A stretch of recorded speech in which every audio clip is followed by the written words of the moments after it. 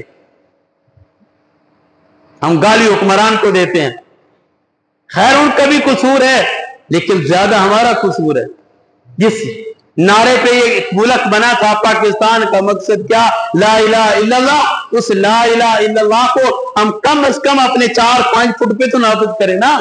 ہمارا وجود کلمے والا ہو، شکل کلمے والی ہو، لباس کلمے والا ہو، اٹھنا بیٹھنا کلمے والا ہو، گھریلو زندگی کلمے والی ہو، باہر کی زندگی کلمے والی ہو، ہماری دکان، تجارت، ملازمت، زراعت ہمارا کلمے والا سب کوئی نظر آئے، کیونکہ مقصد یہی ہے اس ملک کے بنانے کا.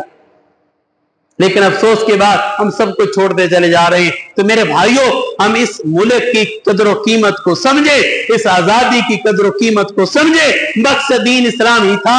جس طرح امام الانبیاء رحمت للعالمین نبی کریم صلی اللہ علیہ وسلم نے مکہ مکرمہ سے ہجرت فرمائی ریاست مدینہ کو بنانے کے لیے. ان کا بھی کوئی مقصد دنیا کا نہیں تھا. انہوں نے بھی گھروں کو چھوڑا، تجارت کو چھوڑا، مکانوں کو چھوڑا، دکانوں کو چھوڑا. مقصد کیا تھا؟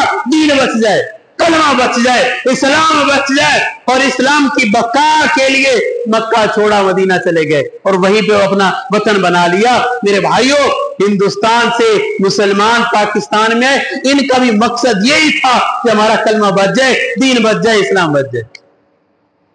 ہم نظریاتی طور پہ الحمدللہ آزاد ہیں.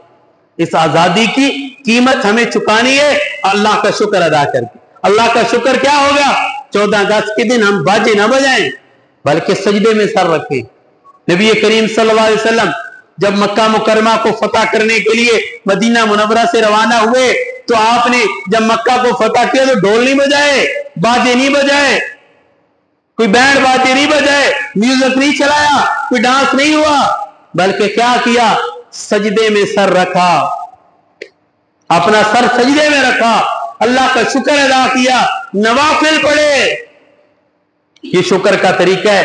جب حضور علیہ السلام نے اس انداز سے شکر ادا کیا تو مکہ کی دھرتی پہ جب مکہ آزاد ہوا تو 10,000 لوگوں نے کلمہ پڑھ کے مسلمان ہوئے. 10,000 لوگ اسی وقت کلمہ پڑھ کے مسلمان ہوئے. تو میرے بھائیو، ہم اس طرح آزادی منائیں، اپنے آپ کو اللہ کے قانون کے تحت لے کر آئیں، اللہ کے غلام بن جائے، اللہ کی غلامی میں آ جائے. جب ہم اللہ کی غلامی میں آئیں گے، خدا کی قسم اللہ اسی طرح دنیا میں بھی چمکائے گا، آخرت میں بھی چمکائے گا. اللہ تبارک و تعالی عمل کی توفیق